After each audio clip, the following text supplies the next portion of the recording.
Good evening, everyone. Welcome to the Poison Pen and another of our wonderful virtual events. I say wonderful because I have a great time at them, even if nobody else does. I like to think the authors do. We have two authors with us this evening, John McMahon, author of A Good Kill, and David Ricciardi of Shadow Target. So I'll just do a brief intro, and then I'm happy to say that our authors are going to be chatting with each other as well as with me. So John McMahon is the author of The Evil Men Do and The Good Detective. In fact, The Evil Men Do, John, was that your first ever event at the Poison Pen? The Good Detective was my launch, and that was the first day was at the Poison Pen. First day ever. That's right, with William Kent Kruger, who was a lovely guy, right? That was back when we could actually do things live in the store, right? Absolutely, and it was surreal. I literally walked in with my wife, and there were piles of books, and we turned around, cracking up, and walked out around the block again, and then came back in because it was such a strange thing to see. But we had such a great time. I wish I want to come back. We have a lot of family there. My wife's family's in Phoenix. Well, we will look forward to it. And then, interestingly enough, I had them backwards here. The Evil Men Do. You were at the Poison Pen when everything shut down, right? Right before it? Yeah, I was kind of on a tour that just ended in Arizona, and it was literally like the night before. There were fans, and there were no fans almost, maybe a smattering of people in Arizona, and then the world literally, it was moving at that pace, and the world literally shut down the next day, and the publisher sent me home, and been wanting to get out of the house ever since. Well, so you've had two firsts so far at the Poison Pen. So let's hope that tonight is not, an evil occasion. Anyway, John's first two novels were each named one of the 10 best crime novels of the year by the New York Times Book Review. And John, it seems to me, although I'm shaky on this, don't you have some sort of, chops in advertising? You've written some interesting advertising copy? A Super Bowl ad or something of the sort? Yeah, exactly. So I've been working in advertising for a couple of decades. The world is very different advertising now this year, like everything else. But yeah, I've worked in print, I've worked in TV and digital, wrote a Super Bowl. We worked on car stuff for a while. So wrote a Super Bowl spot for Alfa Romeo, and worked on Fiat and all that 7 brands in there, and Universal theme parks, and a lot of fun things over the years. And a lot of my clients ended up closing down during the pandemic. But we have a really robust, at the agency, we have a really robust kind of movie business. So streaming went the other way, and we've been pretty busy actually. So you haven't quit your day job as of yet? No. It's busier than ever. I took a half day today, but it's busier than ever. Well, I share your enthusiasm and your theme, no matter how. Patrick, who's going to join us in a while to give us Facebook questions, Patrick has asked me if we really want.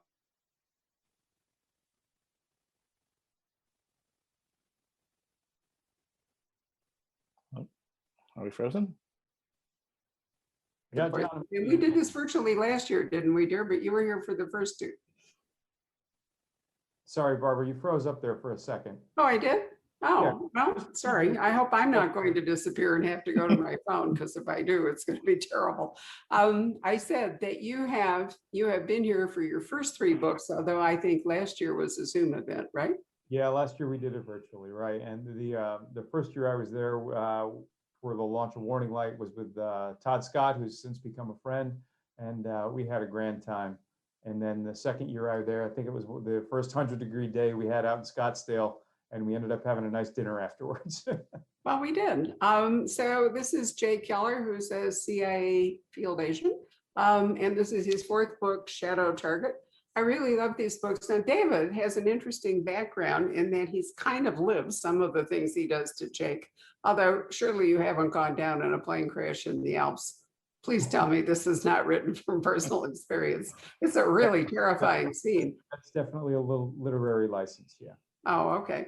Well, anyway, he's an avid sportsman and backpacker. In addition to being let me try it again. He's also an avid sailor and a certified scuba rescue diver and a former ski instructor.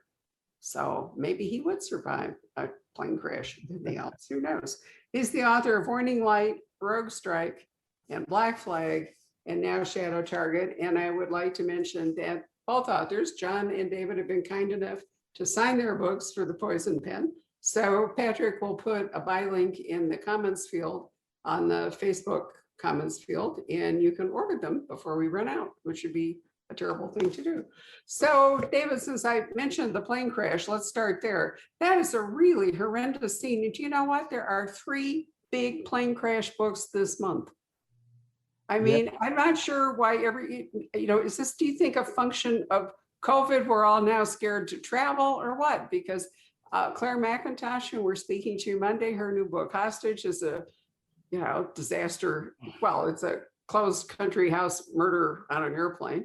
And then TJ Newman, her Falling, her #1 indie next book, is another plane book. So why do you think that's going on? I don't know that there's necessarily a connection as much as a coincidence, but so, I try to visit all the settings I write about. And when I was over in the Alps and doing a little research, which is always a nice place to do research, it's a pretty hostile area away from sort of the developed spots.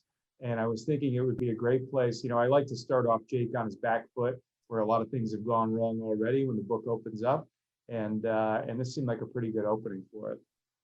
Well, I certainly agree with you. I remember flying over the Dolomites on my way from London to Milan and thinking if the plane went down, they probably never even find us, let alone. I mean, it is indeed hostile. I agree. But I thought you wrote the scene brilliantly. And, it's always comforting to know that it's possible to survive a plane crash. It's unlikely. Right. So, John, your series character is P.T. Marsh. And he has had an ongoing thing since your first book. And it seems to me in this book that you're kind of winding up a 3-book story arc, where we know what his situation was in book 1. And in this one, you do a great job, I think. I mean, I think it's an excellent book, bringing it to a conclusion. There seems to be a hint in it that you might write something else. Would that be true? Yeah, so to the first question, the 3 books are kind of one storyline of P.T. Marsh and Remy Morgan and their personal arcs. And I would say since the beginning, like you said in The Good Detective, I started kind of laying down some details, and people at Putnam were really supportive of this sort of thing, like in series. But I think we've also all read like things where stories go on too long, certain stories, So there were definitely an arc to these things. And that's what the most fun was, is kind of getting in and working with the characters. You start to see them just like your friends and people, and you start to invest in their lives and say, okay, where could they go? Is this enough? What's satisfying for them? So yeah, it definitely is like a 3-book arc. I think there's a lot more stories to tell, but a lot of the personal storylines get wrapped up in the 3rd book. And lately in the last probably 9-10 months, I'm working on something new that's like a standalone. So it will not be in Mason Falls, Georgia. It will not have PT or Remy. It's going to be a completely different thing. So I'm pretty excited about it. So you're following the Michael Connelly career pattern, only he took 4 books before he decided to write a standalone. And I mean, a 3-act play or a 3-book structure, a trilogy is really a very common number. There are fewer people that start out to write quintets than there are trilogies. Yeah, I think the tough thing is, like, if you're doing it, is trying to figure out what's in the middle. Like, it's a process with the middle book of like not saying certain things, and a process of stopping rather than starting. And that was really hard. I mean, we talked the last time I was here about like how hard second books are. I don't know if you remember that, Barbara, because I know you host a different person every night, but we had a good conversation there. And then afterwards with the 2 authors that were there with me, just about like following up a first act and that. And to me, part of that is you're learning discipline and how to build a writing space and how to plot and replot and how to research properly. You're learning a lot of like writing things while writing a book under deadline the second time. And at least I was, things I didn't learn, like logistical, like how to become a professional writer things. And so coming into the 3rd book, I felt like so much more equipped than I ever had to write a book. And this one sort of poured out of me. And I think it has that pace. It has that like 90-mile-per-hour pace. Like I literally had to build in like breath points into it, which I've never had to do because I was like, oh, the reader's going to be exhausted at this point. I agree. I think it is the strongest of the three. And maybe I felt that way in part because I did know his story and I was eager to see, how it wrapped up. But I probably had hundreds of conversations about second books. Believe me, it was not you. It's a very common thing to have to, and very often what happens is a person who wrote a first novel, which you had forever to write it, because most of the time nobody actually knew you were doing it. So Right. no pressure. And then suddenly you find yourself, it's like, oops, now I've got a year. And so I sometimes think the most fortunate authors are the ones whose books take a really long time to sell when they write their first book. And that gives them the time to work on their second book. So it isn't like a shock, to have to produce it when the first book publishes and does well. David, you've written 4 books, and you obviously are happy to be continuing the adventures of Jay Keller. Do you feel any pressure to do something different, or are you gonna soldier on here? So it's a great question, and the desire to do something different and the desire to continue the series are sort of in balance right now. They're battling in my head as to what I should do. Jake, I love the turn that Jake has taken with this book, and it's really been a growth period for him. But there are a lot of other ideas just been kicking around that I would love to put pen to paper on. So I'm still wrestling with it right now. I haven't decided. I've taken a hiatus of writing during COVID, and it's been quite nice actually. Well, it relieves the pressure of, having to produce so quickly. That's for sure. I think the problem, I love series and, they do really well, but for an author, part of the problem is that if you get an idea, it doesn't necessarily fit the series that you've created, the people you've created, or the place that you've put them, or the ensemble cast you've created. And if you're struck by lightning with a really fabulous new idea, there you are. So, it's great to explore it. But you both have read each other's books. So who would like to, David, let me ask you, talk to John, and then John can talk to David. Let's see what you guys produce. Yeah, I love the P.T. Marsh character. And it's funny you mentioned Michael Connelly before, because I first thought of P.T. as sort of a North Georgia Harry Bosch. And, he's got a lot of flaws. He's takes his job seriously. He's good at it. Has some interpersonal conflicts going on throughout the book that make it interesting and entertaining. Good to his partner, but doesn't let the partner see everything that's going on. I think there was a great line in there that really endeared me to John and PT as well. And it's written in the first person for people who haven't read the books. And PT says, her move was something I do, and it usually wasn't smart working off the P.T. Marsh playbook. And that just cracked me up because he's got a real sense of awareness of himself. And how did you come up with the character? Well, I think to that point, like specifically, David, like this is a book, if you're coming in here, which is interesting because I'm reading your series just as Shadow Target's the first time I'm reading it also. So, in the third book, he is definitely in a growth period for him. He's a better teammate. He differs more. He's a little more philosophical. He's learning how to be politically smart at his job for the first time in his career. He's no longer trying to beat the system.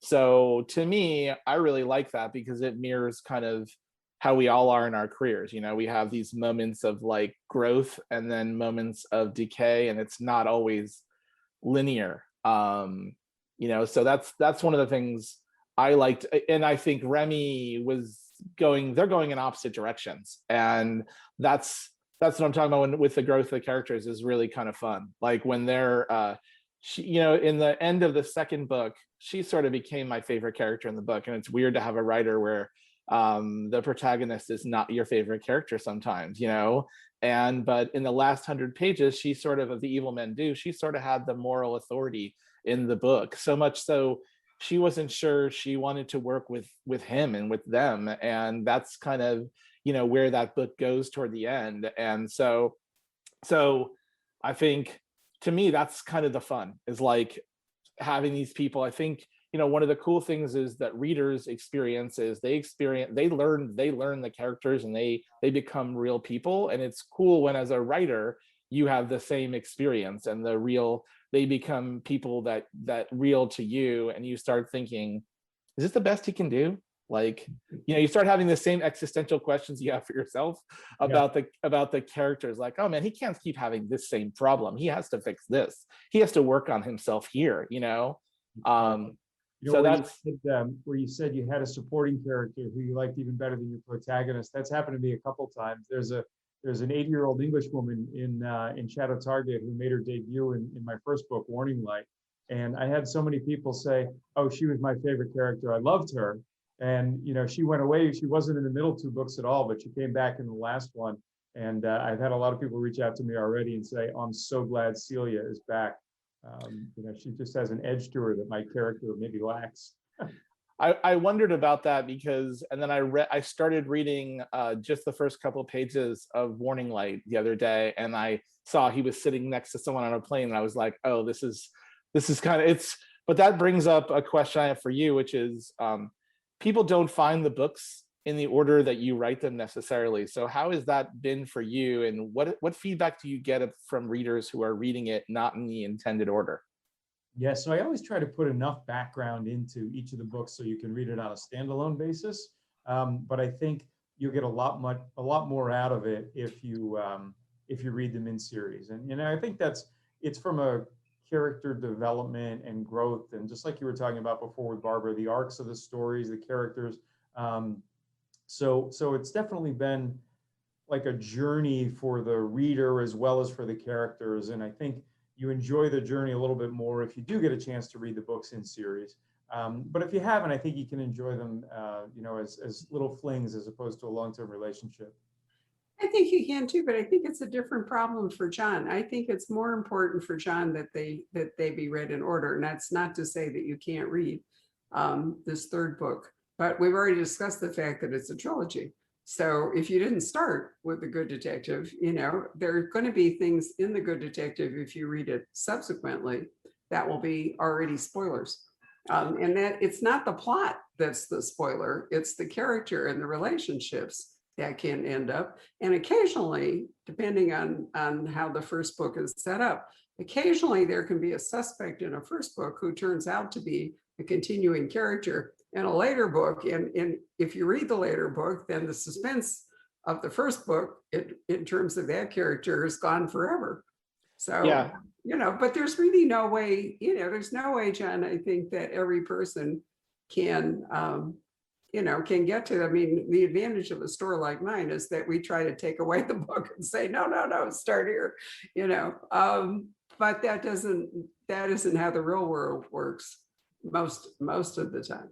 Yeah, and I would have people say, hey, I'm reaching out to get on your email list, whatever, and I just read The Evil Men Do, and I would always ask them, hey, have you read The Good Detective? And they'd say, oh no, but I'm about to. And I would always say to them, please email me and tell me about the experience of reading it in this. And a couple people would, but some people don't follow up. And people were, readers are so smart that, and I think, but you're right. Yeah, there's an intended order for sure. I have a question for you, David, which is trust is a theme in the book, for sure. Like, where does that come from?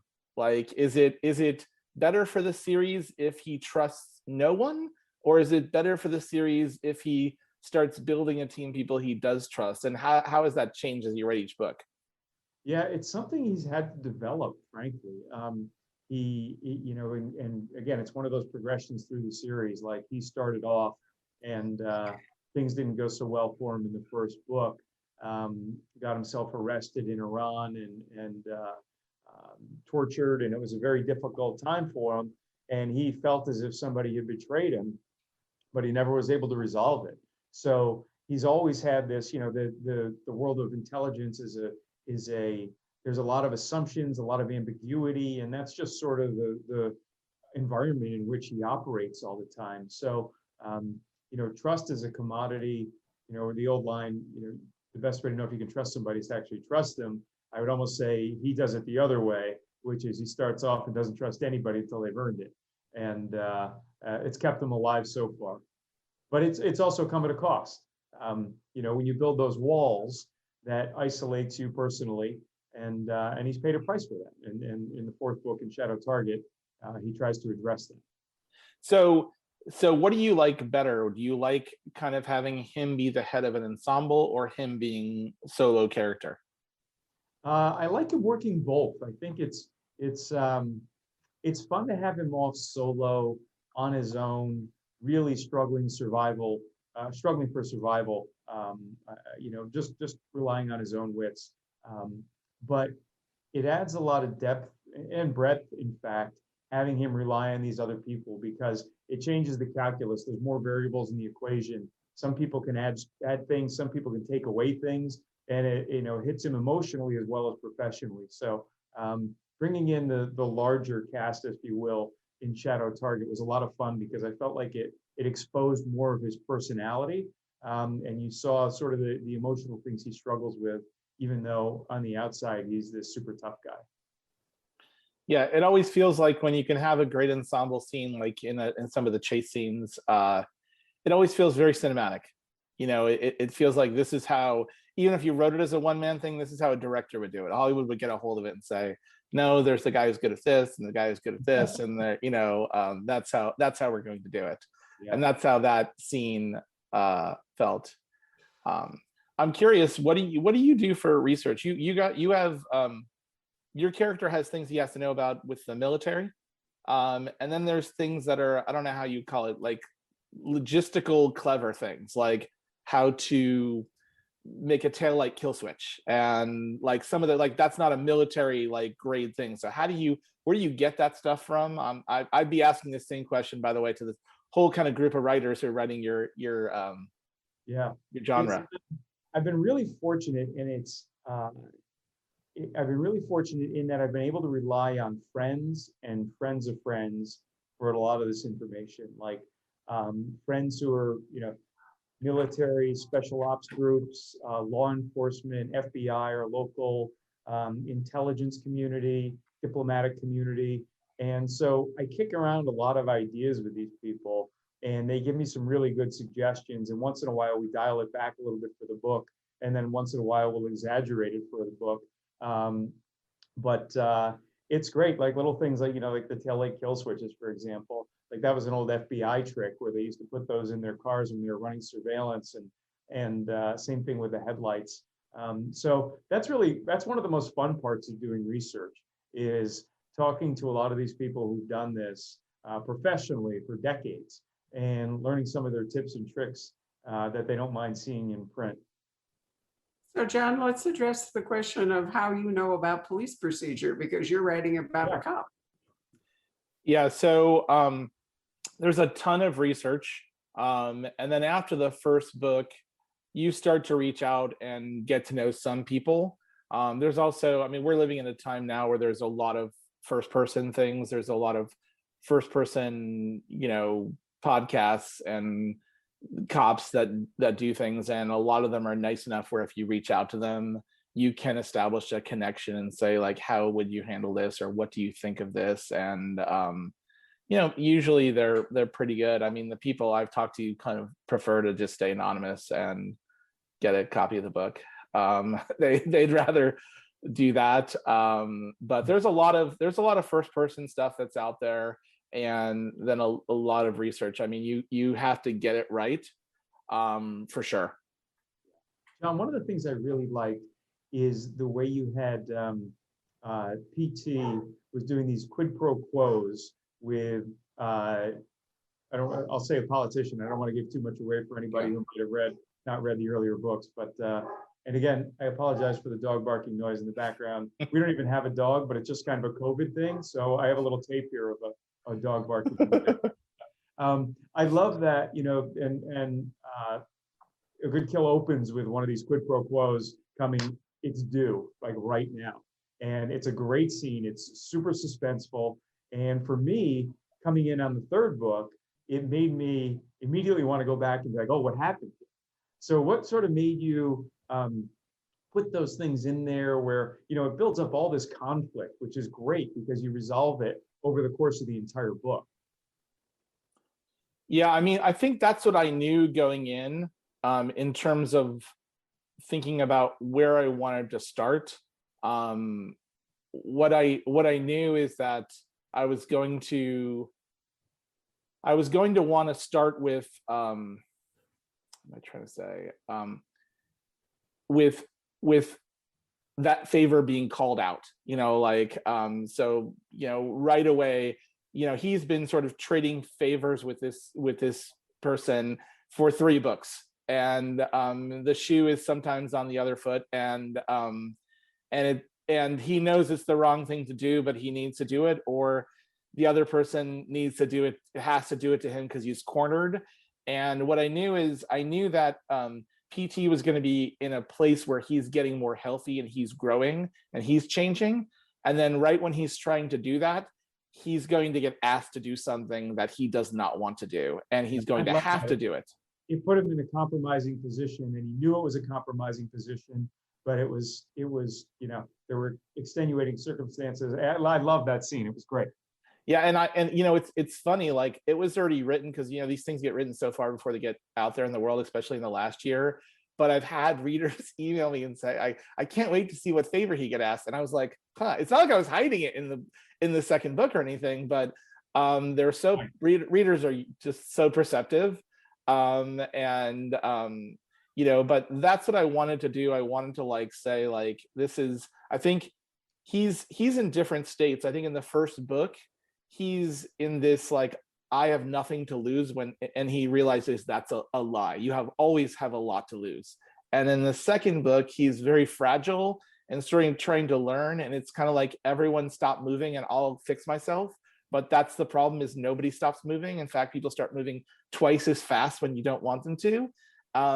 So I feel like, okay, in the third book, he was going to be in a better place and have a little more wisdom, and right when he does, it's going to come back and bite him in the ass. And how does he handle that? How does he still go through the growth at the same time and what's he going to give up, and what's he going to risk through all that? What's worth it to him?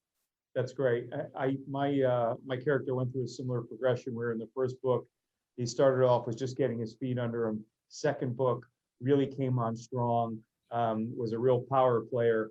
Third book went through some moral challenges, looked into the abyss, and had a real tough time coming out of it. And then in the fourth book, he resolves favorably in some areas, unfavorably in others, what he's dealing with.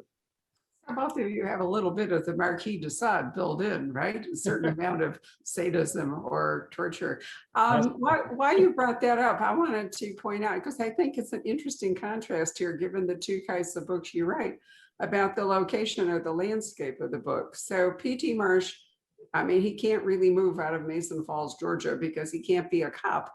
Well, maybe in other parts of Georgia, but he certainly can't be a cop in, let's say, neighboring Alabama or journeying up to Illinois or something. So you're writing a series in one place, and you have to explore that.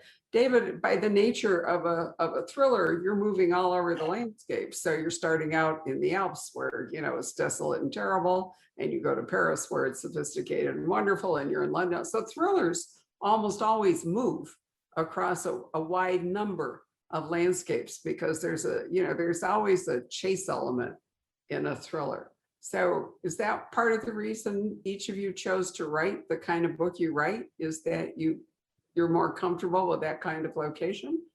Go ahead, John.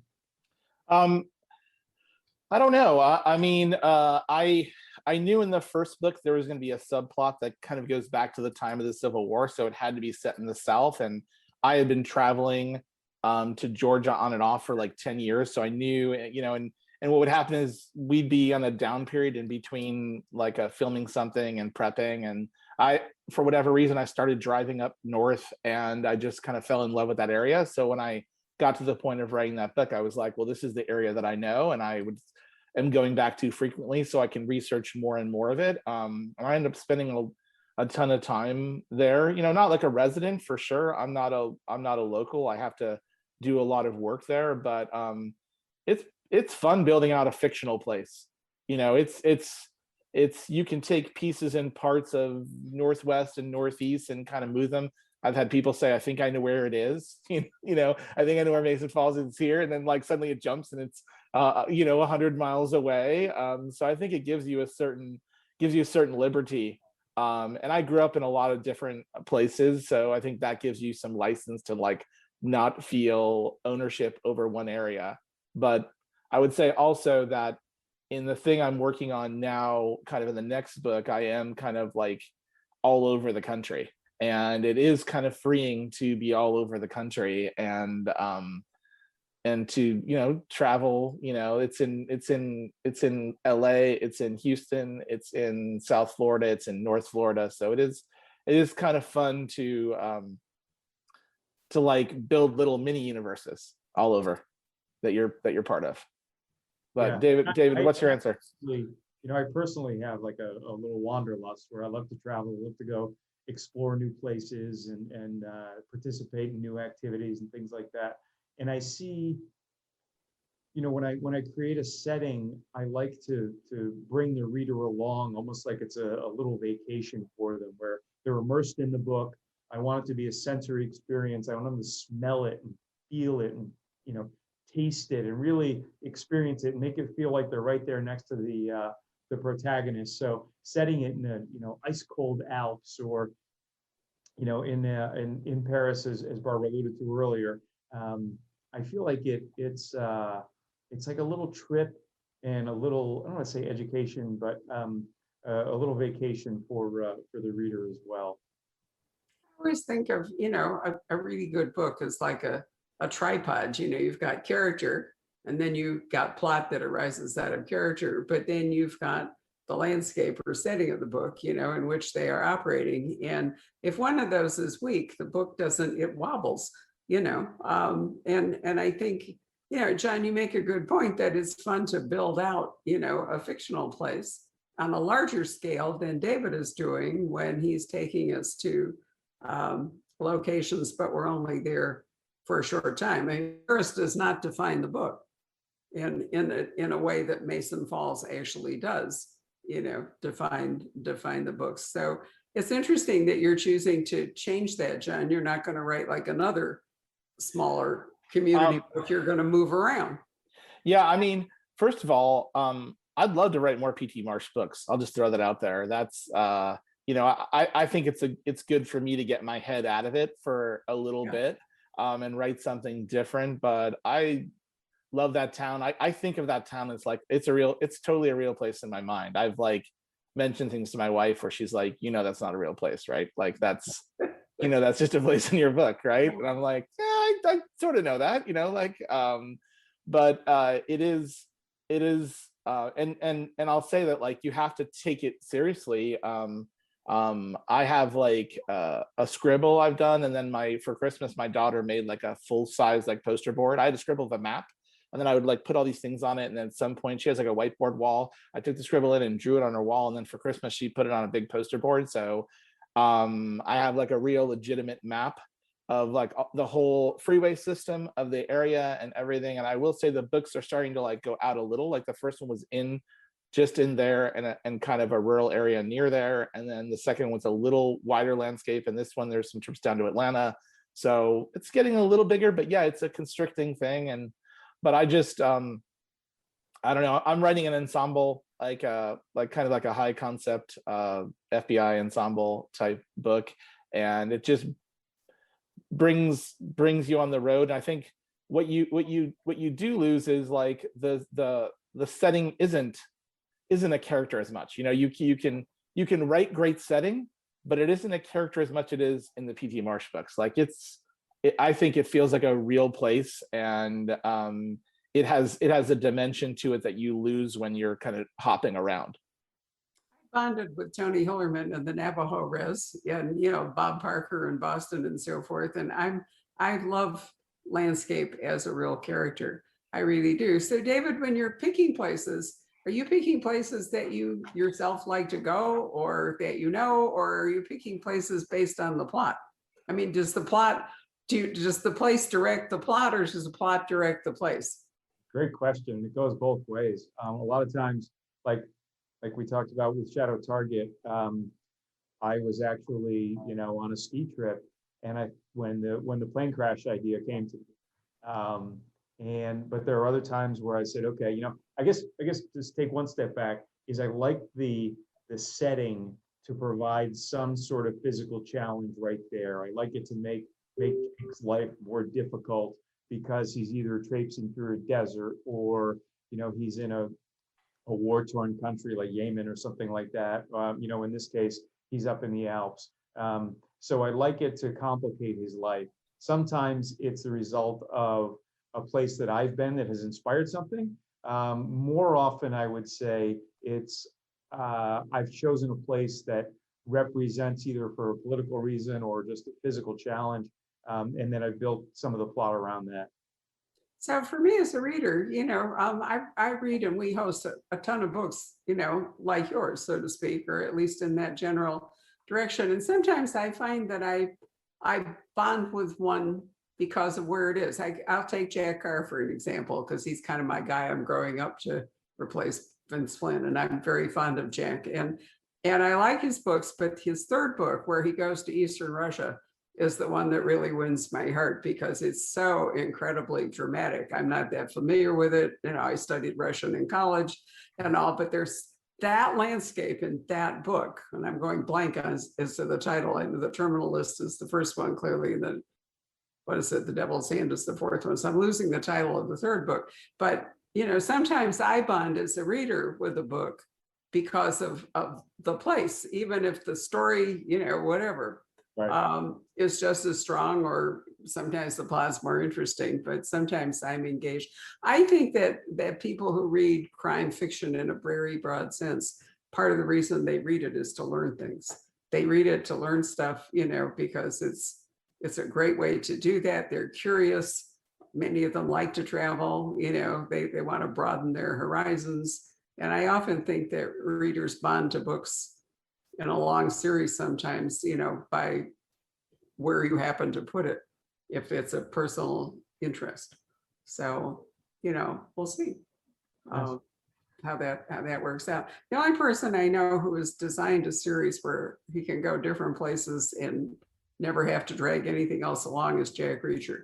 Lee did come up with a really brilliant design in that sense, that every book can be new. He can have a new idea basically for almost any book, because Reacher can, adapt to that. He doesn't drag any baggage with him.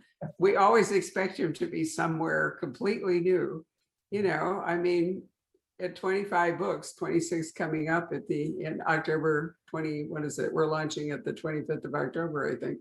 It's like every book is a new book in many respects, but at the same time, you lose some stuff. You don't get to bond, with other characters, and he doesn't have any real emotional growth, right? Because he gets on the bus and he rides into town, and he cleans up whatever it is, then he rides away, and he's still Reacher, right?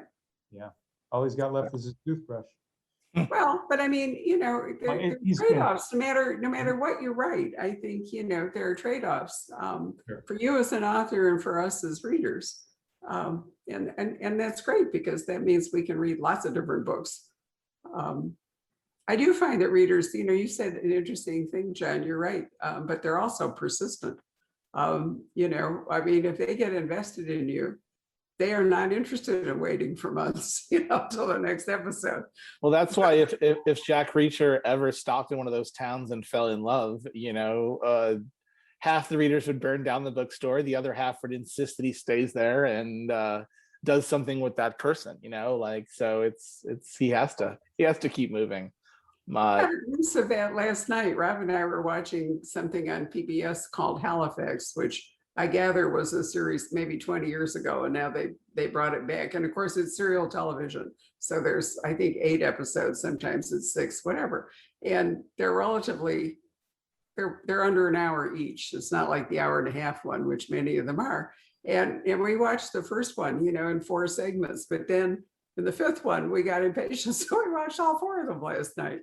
And I thought, that's sort of, it was just like the same thing that can overtake a reader. I'm not waiting to see how this is coming out. I'm going to go to the end. And, even one of the stories I thought was realistic and resolved well. And the other one, I think, fell back on a fairly tired trope. So it was all about whether they could actually stop him from blowing up Melbourne in time. But you didn't really care about why, you know. But I mean, but that, that does happen. That sometimes it's all about the journey, but the motivation behind it in some thrillers isn't really what you're reading it for. That's true of well, stick around afterward when we sign off, and I'll tell you why I was thinking that, because there are really, if you think about it, so many really great motivations. They're not, they're not an infinite number of psychological or, motivational states that people can credibly have. And so I think both of you do a really good job with that. I think PT has a great motivation from the Good Detective forward. The situation that you've given him is one that, drives us all the way through the book. And I think you did well to resolve it in 3 books. I think if you padded it out, to 4 or 5, Yeah. that people would have gotten, like last night, really gotten impatient. Yeah, I mean, I think I would be unsurprised if, someone gets to the end of this one and says, okay, where's the next one? What do you mean you're going to take a break from this town and these people? Like, no, like, let's get more of this. And I'll be unsurprised on that, because I feel that way as a reader when I finish. If I find someone new, I want to read the next one, and I don't want to wait. But I think it's interesting. I mean, kind of coming to do this professionally, I think you start looking at, you have to find something that balances what you care about with something that someone else cares about. It's not a one-person medium. You're writing to be read, and if you pick something for just you, it might not be something interesting enough for a reader. So you have to balance that sort of kind of being hooky and being something that's personal to you. And that's, that was on the new thing I'm working on. That was a lot of, like, I have a workshop I'm in every weekend, and I would just bring ideas, and for a while, just like bring them, let them all get crushed, walk away, bring 3 more, let them get crushed, and say, all right, well, I'll know it when I hear it. I'll know it. I'll know it when it comes out of my mouth, or from some criticism someone gives me. But it's interesting trying to start over too. Like, starting over on a new series is really hard. It's a step backwards. But the writing, in some way, the writing is better. But you have to rebuild that whole world again. Like, you're a better writer writing in a brand new world that just takes so much raw construction time. Well, that's very true, but you do have a better skill set. So it's likely that your roofline is going to be truer, and, For sure. For all on Nick Petrie here, for construction metaphors or something. Yeah. Right. So David, how is it that you approach each book? What is it that like, how does the concept come to you? A lot of it is driven, I would say I'm kind of a foreign affairs junkie, and a lot of it is driven by what's going on in the world at the time in terms of conflict, and I usually try to find something in the gray area where it's not really, nothing's really black and white, and try to show both sides of the conflict, and why some people are predisposed to act the way they do on both sides, on the hero side and also on the opposition side, and developing that over the course of a book, and then over the course of the series in a grander sense, has always been, an exciting challenge. Like, the balance is really important to me. Like, even in the first book, when the hero was arrested and tortured, I give a lot of history about the conflict between the 2 countries, and try to put it into context from the people who are, taking a shot at the hero, because I think it's important for everybody to understand. I read your book back to back with Brian Freeman's first Robert Ludlum book, Treadstone book, which I'll be talking to you about in July. And I found a number of parallels in terms of what interests you both and the kind of action. They're military heavy books like Jack, for example, or Mark Rainey or so. And then they're more spycraft books, or, which I think of yours as you're not writing military fiction, you're writing more spycraft fiction, and we don't get lots of fancy hardware and all that stuff involved. And I think oftentimes people group them together, but they're really quite different. I've enjoyed the more recent Tom Clancy's. I never read the early Tom Clancy's because I didn't care about all the hardware. They were too technical for me, but I think the more recent ones that people have written, Don Bentley's new one, it's a lot more about character. And, so I like those better, but then I'm not a guy with a gun. So, has to appeal to different readers. Patrick, should we call you up from your blank spot and see if we have questions from the audience? I love the way this works. Isn't it great? I don't, it's funny, there are a number of people watching and making some comments, but no real questions, although I've solicited them to ask questions. I don't really see any. There are a number of people. Sarah mentions how much she likes John's books. So nothing really to mention yet. I'll keep my eye on it. So guys, do you have questions for each other? I keep interrupting you, so you probably have more. Well, I was curious. So is this a community, like David, like you mentioned Don a minute ago, Mark Greaney, like yourself, is this like a growing kind of new wave of guys that are all, and maybe ladies too, that are all writing these books? And like, do you guys have secret meetings? Is there a handshake? We do, actually. We all have the same editor too, coincidentally. We have the same publisher and the same editor. So, I wouldn't say there's necessarily a secret handshake, but they're both just great guys too. Take it outside of the writing. But Don and Mark are just two solid individuals. And I think it's a popular genre. It's a crowded genre for sure. But I think there's enough in there, and when it's well done, it's exciting. Like you were talking about earlier, when I find a new series, I love digging into somebody's bibliography and saying, okay, great. However I found it, whatever order I found it in, going back to number one and just banging them all out. I was actually laughing before when Barbara was talking about binge watching that TV show, and she watched 4 episodes at once, and I'm thinking, oh my goodness, that's 4 years of somebody's life right there. Yeah. Sure enough. In 2 hours one night, or 4 hours one night, but 3.5 hours I'll never get back.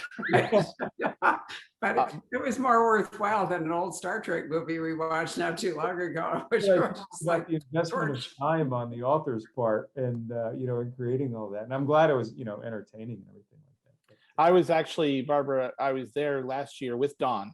It was him and I and Russ Thomas. There were 3 of us there. Yep. And yeah, so we all talked afterwards. We went to eat something, and then we all grabbed drinks after that because we were staying at the same hotel. And Don was up against doing the Clancy and his own stuff at the same time, with just these incredible word counts kind of filling his head. And I just shot him an email the other day because I thought how it was an impossible task, probably, except if a global pandemic happened a week later or a day later started, and you had time off from your job. So it was probably the only way you could get done with all that stuff. But yeah, I think I've read one of the early Clancy things, and they always were like an encyclopedia. And this new wave to me is very action oriented and very character oriented, and I'm basing on a small sample of 3 writers, David among and Don and one other. So I don't have a huge sample size. It's not a genre I'm super into, but I've read enough to know like a lot of character work, a lot of action work, and the military is more of like the setting. Yeah, no, it's absolutely true. And there's a whole brotherhood feeling about the deal, which I think is fostered by your mutual editor and publisher, because we end up doing group events. When Mark published, I think I brought in 5 or 6 guys in the genre to do stuff. You're interestingly more like Russ Thomas. I think is a wonderful writer, but he's in Sheffield in England, and I actually got Lee Child's brother Andrew, who's the only person I know from Sheffield that I could actually corral into coming in and talking to Russ. And even though their books are very different, they bonded over Sheffield. that was a lot of fun. I really loved that night because there were, it was an interesting range of authors.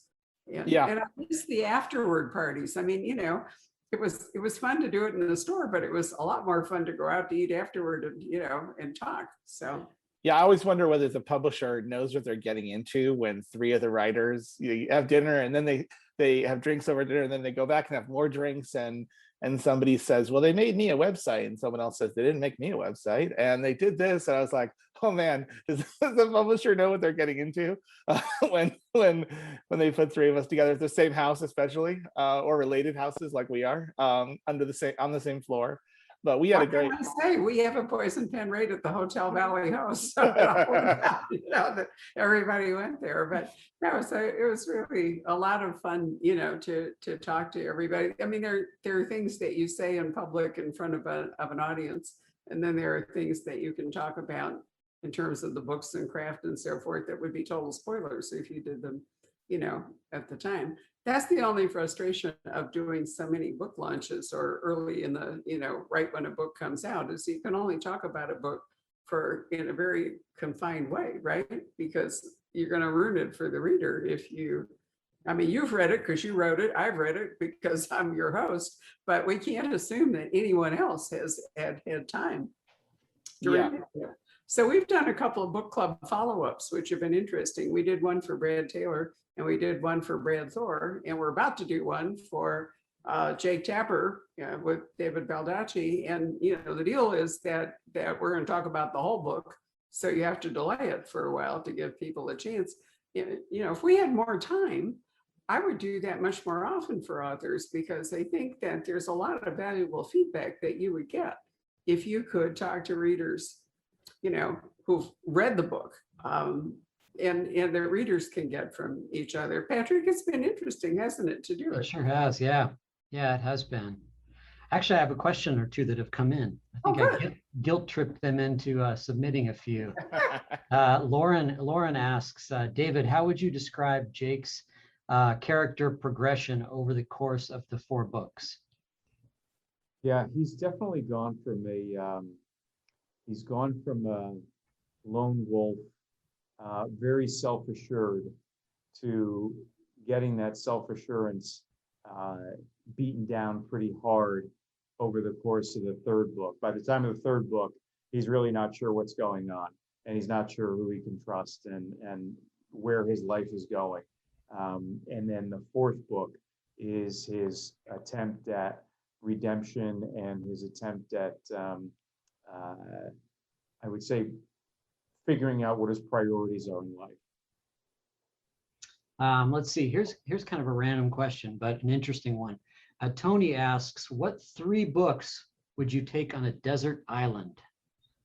He's been reading the New York Times where they ask that question every year. Is that right? Yeah, no, it's which 4 authors would you have for dinner is the New York Times version. Oh. But here we go. So John, what would you do? Wow.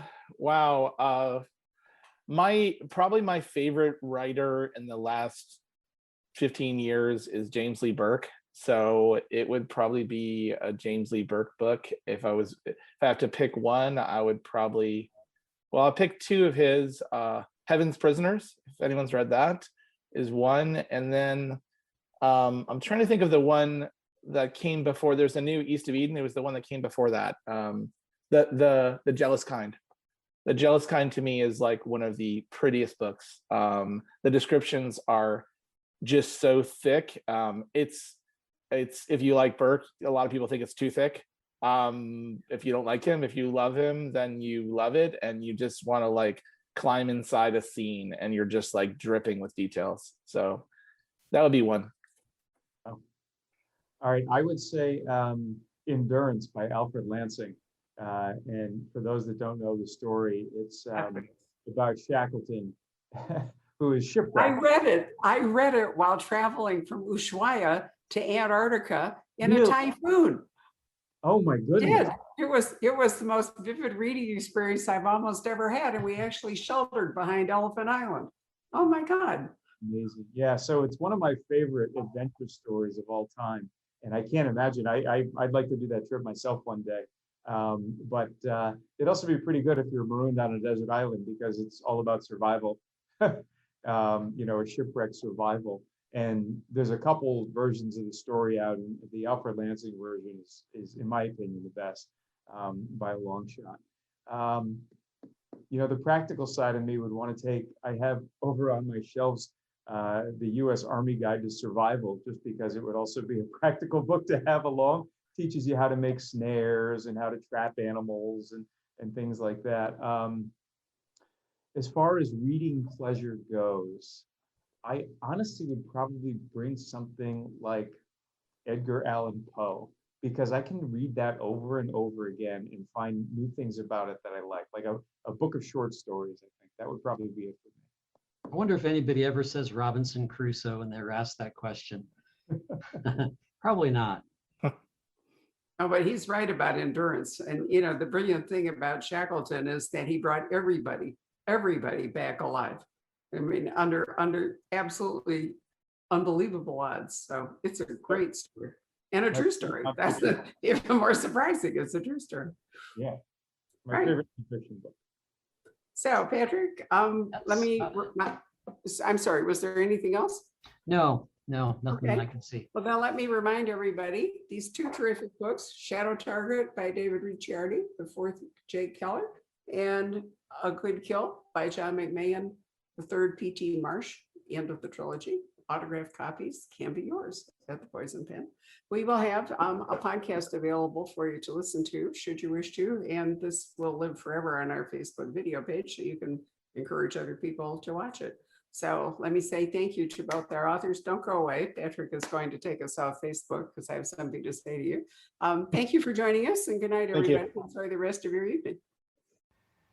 Hello. We hope you're enjoying our programs and podcasts with authors. We'd like to expand them, and your help would be appreciated. Please make a donation at poisonedpenfoundation.org. 100% of the proceeds will go to help connect authors with readers in this difficult time. Thank you.